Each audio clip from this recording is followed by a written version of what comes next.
On November 29, 2025, I executed an affidavit which was subscribed and sworn to before Attorney Cynthia Viñas Pentonal on the same day.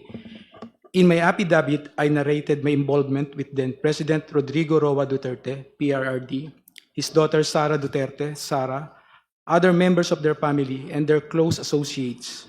More specifically, I provided a personal account of the various works I did for the aforementioned individuals, including campaign and organizing activities, intelligence gathering and sabotage, and transportation of large sums of money under the direct instructions of either PRD or SARA.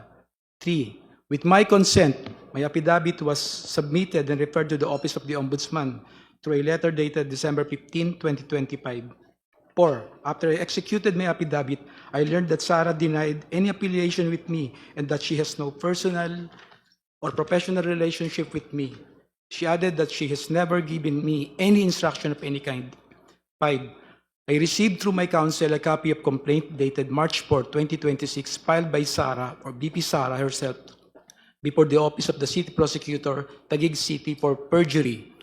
In her complaint, BP Sara reiterated that she has no personal or professional relationship with me. In fact, prior to the dissemination of the Madriaga affidavit, BP Sara had no recollection of knowing, meeting, or interacting with me. 6.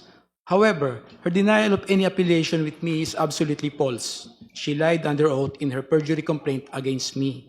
Hence, I decided to execute a supplemental affidavit providing further details on the narration I made in my previous affidavit with additional accounts of other orders, tasks, or works given to me by either PRD or SARA.